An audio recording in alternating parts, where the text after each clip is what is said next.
오늘은 시편 102편 12절부터 28절까지 말씀을 함께 보겠습니다. 어제 우리는 시편 102편 앞부분에서 매우 깊은 탄식을 들었습니다. 시인은 자기 삶이 연기처럼 사라지고 그림자처럼 기울어지고 풀처럼 시들고 있다고 말했습니다. 그런데 오늘 본문 12절부터는 분위기가 달라집니다. 상황이 갑자기 나아진 것은 아닙니다. 몸이 회복된 것도 아니고 원수들이 사라진 것도 아닙니다. 그러나 시선은 바뀝니다. 자기 자신에게서 하나님께로, 자기 나라의 덧없음에게서 하나님의 영원하심께로 시선이 옮겨갑니다. 고난 속에서도 하나님을 바라보는 믿음입니다. 12절에서 시인은 말합니다. 여호와여, 주는 영원히 계시고 주에 대한 기억은 대대에 이르리이다. 앞에서는 내 날이 연기 같다, 내가 시든 풀 같다 라고 했습니다. 그런데 이제는 주는 영원히 계신다고 고백합니다. 나는 사라지지만 주는 사라지지 않으신다. 나는 흔들리지만 주는 한결같으시다 라고 말하고 있습니다. 이것이 믿음의 전환점입니다. 우리의 고난이 깊어질수록 우리는 자꾸 자기의 상태만 보게 됩니다. 몸의 쇠약함, 마음의 낙심, 관계의 고통, 형편의 무너짐, 이런 것들만 보게 됩니다. 그런데 시편 102편은 그 자리에서 하나님을 보라고 말합니다. 내가 얼마나 약한가 보다 하나님이 얼마나 영원하신가를 보라고 합니다. 이것은 현실을 외면하는 현실 도피가 아니라 현실보다 더 큰 현실을 보는 것입니다. 나의 고통보다 더 크신 하나님, 나의 짧은 날보다 더 긴 하나님의 영원, 나의 흔들리는 마음보다 더 견고한 하나님의 존재를 보는 것입니다. 13절은 그 영원하신 하나님이 어떤 분이신지를 보여줍니다. 주께서 일어나사 시온을 긍휼히 여기시리니 지금은 그에게 은혜를 베푸실 때라, 정한 기한이 다가옴이니이다. 하나님은 멀리 계시지 않으며 시온을 긍휼히 여기시는 분이십니다. 시인은 그 긍휼의 하나님께서 정한 때에 일어나 자기 백성을 회복하실 것을 믿습니다. 지금 당장은 모든 것이 무너진 것 같아도 하나님께서 정해 놓으신 회복의 때가 있다는 것을 믿습니다. 지금은 무너져 있어도 하나님의 구원의 시간은 진행되고 있다는 것을 믿습니다. 이어서 시인은 14절에서 참 아름다운 말을 합니다. 주의 종들이 시온의 돌들을 즐거워하며 그의 티끌도 은혜를 받나이다.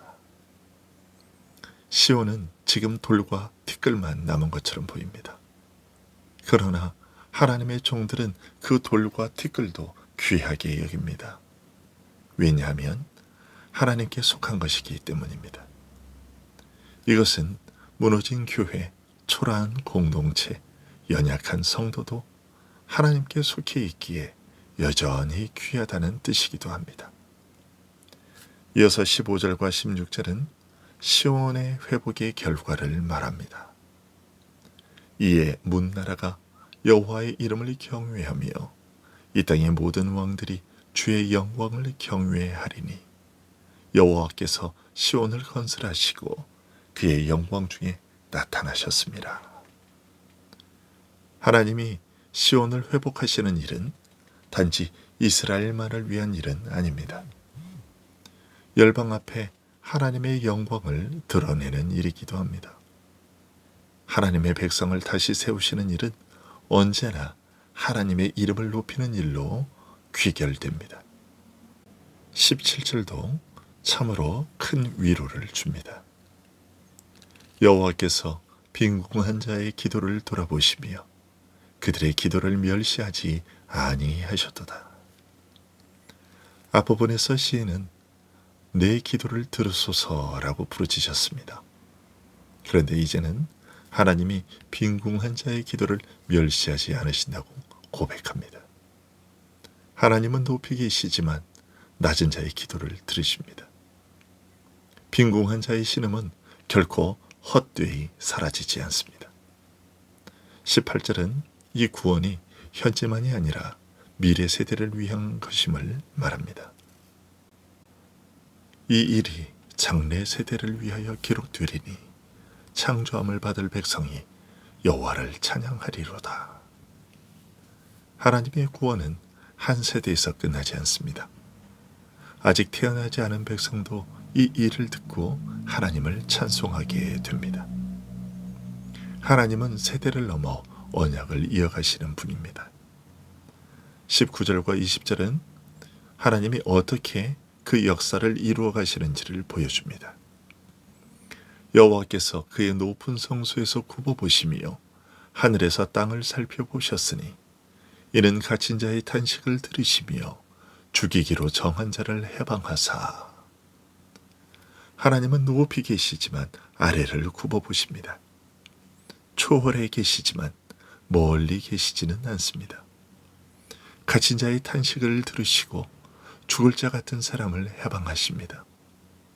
이것은 죄와 고난과 사망 아래에 있는 자를 건지시는 하나님의 성품을 잘 보여줍니다. 21절과 22절은 그 목적을 말합니다. 여호와의 이름을 시온에서 그 영예를 예루살렘에서 선포하게 하려 하심이라.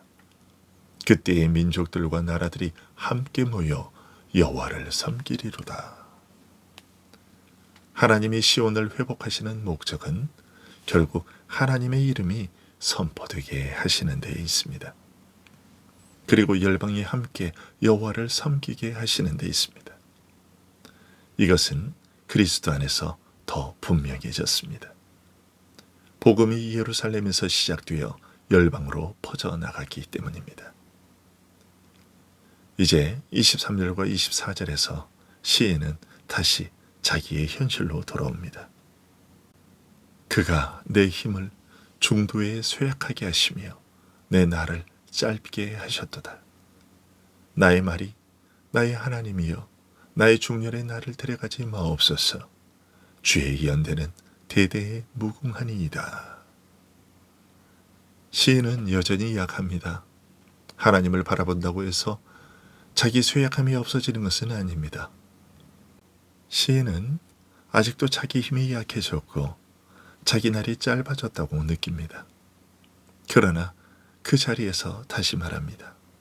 주의 연대는 대대에 무궁하니이다. 나의 생애는 짧지만 주의 세월은 무궁합니다. 이것이 시편 패기편의 중심적인 위로입니다.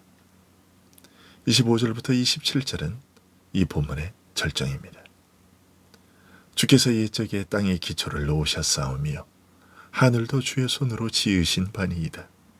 천지는 없어지려니와 주는 영존하시겠고 그것들은 다 옷같이 낡으리니 의복같이 바꾸시면 바뀌려니와 주는 한결같으시고 주의 연대는 무궁하리이다. 시인은 이제 창조주 하나님을 바라봅니다. 하늘과 땅도 낡아질 수 있습니다. 우리가 가장 견고하다고 생각하는 세상도 결국 사라질 수 있습니다. 그러나 하나님은 다르십니다. 하나님은 한결같으십니다. 변하지 않으십니다. 세월도 역사도 피조세계도 하나님을 흔들 수 없습니다. 28절은 그래서 소망으로 마무리됩니다.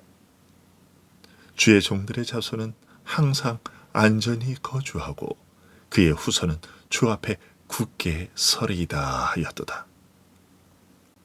시인의 개인 생애는 짧습니다. 그러나 하나님의 언약은 끊어지지 않습니다.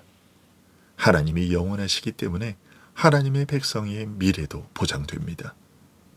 하나님의 종들의 자손이 상존하는 이유는 그들이 강해서가 아니라 그들의 하나님이 변하지 않으시기 때문입니다. 그리고 여기서 우리는 예수 그리스도를 보게 됩니다. 히브리서 1장은 이 시편 102편의 말씀을 예수 그리스도께 직접 적용합니다. 곧 이 시편이 말하는 영원하신 창조주 하나님이 바로 성자 하나님이신 예수 그리스도라는 것입니다. 그러므로 우리의 구원자는 단지 고난을 이해하시는 분만이 아니라 영원하시고 변하지 않으시는 하나님 자신이십니다. 이것이 우리의 가장 큰 위로입니다. 오늘 본문은 우리에게 이렇게 가르칩니다. 우리는 쇠하지만 하나님은 영원하시다. 우리는 흔들리지만 하나님은 한결같으시다. 우리는 짧지만 하나님은 무궁하시다. 그러므로 고난 속에서 자기의 시듭만 보지 말고 영원하신 하나님을 바라보아야 한다. 혹시 오늘 여러분이 압달라게의 시인처럼 쇠약하다고 느껴지십니까? 연기 같고 그림자 같고 풀처럼 시들고 있는 것처럼 느껴지십니까? 그렇다면 오늘 12절 이후의 말씀을 붙드십시오. 여호와여, 주는 영원히 계십니다. 이 한마디가 우리를 다시 일으킵니다. 혹 교회와 공동체와 다음 세대를 보며 낙심이 되십니까? 그렇다면 28절을 붙드십시오. 주의 종들의 자손은 항상 거주하고 그들의 후손은 주 앞에 굳게 서리이다. 하나님은 자기 백성을 끊지 않으십니다. 그러니 쇠약한 여러분 자신을 보지 말고 영원하신 주님을 보십시오. 무너진 것 같은 자리에서도 시온을 다시 세우시는 하나님을 믿으십시오. 흔들리는 여러분의 마음이 변하지 않으시는 주 안에서 붙들리도록 기도하십시오. 영원하신 우리 주 예수 그리스도 안에서 끝까지 소망하십시오. 우리는 쇠하여도 주는 영원하십니다. 시편 102편이 주는 이 위로를 붙들고 오늘 하루도 용기 내어 살아가시기를 주님의 이름으로 축원합니다. 기도하겠습니다.